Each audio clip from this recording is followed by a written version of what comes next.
Hi everyone, Rene Bastarache here with the American School of Hypnosis.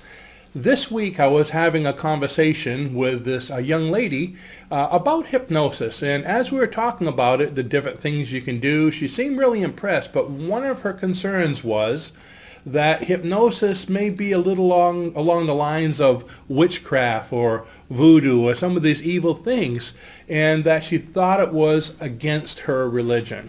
And of course I went on to tell her that not only is hypnosis not against your religion, not evil, but it's probably used in religion more than just about anything else, with the exception of probably marketing. Yes, that's right. In just about any religion, every religion that I know of, hypnosis is used across the pulpit or certain forms. And I'm going to get more into that in a minute. But the reason I think she said that is because of fear. Fear of the unknown. And as you know, fear of the unknown causes all kinds of things. It's one of the biggest reasons why there's prejudice in the world. When people are prejudiced against something, it's because they don't understand it. They are afraid of it, so they attack it. And the same thing with hypnosis. There's so much mystery shrouded around it. There's so many amazing things. They see comedy hypnosis, where in comedy shows we have people forgetting their name. We get them stuck in like a suspended animation where they can't move. One of my favorite things is to take a $100 bill and I throw it on the ground and I tell somebody, if you could pick that up, you can have it, but it weighs a ton. And they cannot pick the $100 bill up no matter how hard they try. I mean, it's hysterical to see.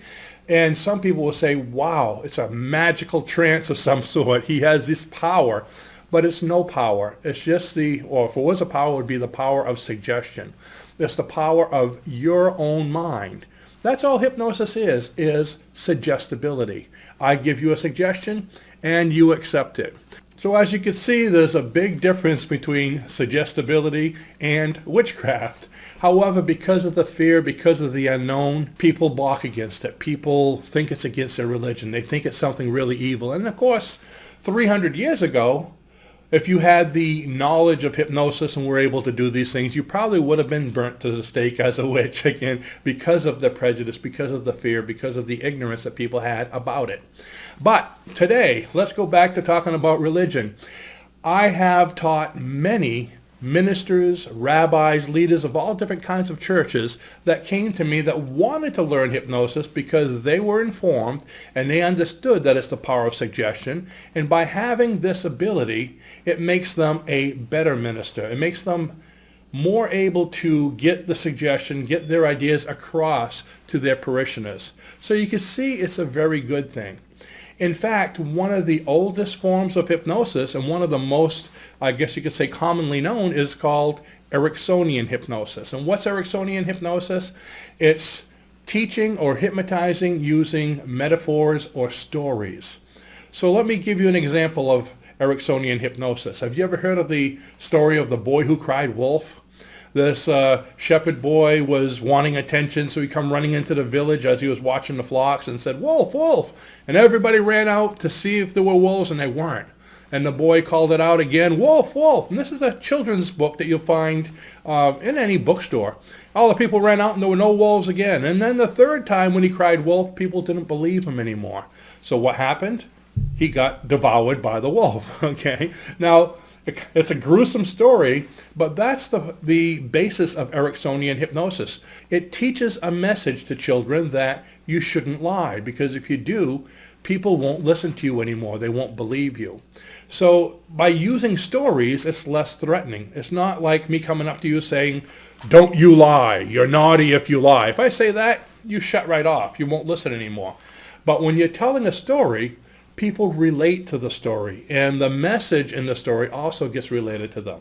So going back to church, if you ever notice, most ministers, rabbis, or any kind of religious leaders, when they give their talks in church, they usually start with a story or even a joke or a parable or anything that gets a message across.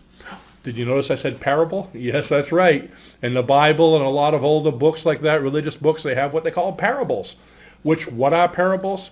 They're stories that give suggestion, that teach, using this Ericksonian hypnosis type concept, that teach messages through stories.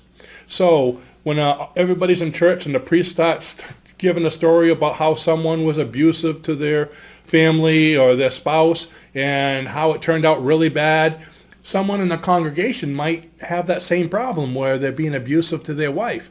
And they're thinking, I don't want to be in this situation. So they might change. They might follow the suggestion and treat their wife better.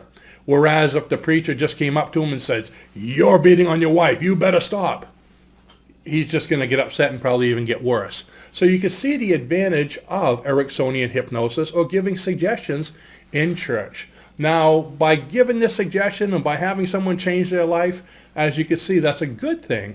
And it's not witchcraft. It may seem like that to someone that had no idea what happened and they see this person change all of a sudden, but it's just suggestion. So I hope that helps you to understand a little bit more about what hypnosis is, that it's just suggestion, that it's not dangerous, that it's there to help people. It's a great tool. Now, if you have any questions about hypnosis that you'd like us to answer, please go ahead and send me an email or put it in one of the comments, and maybe we can do one of these videos answering your question. I'd like to thank you all for watching, and don't forget to subscribe. Have a great day.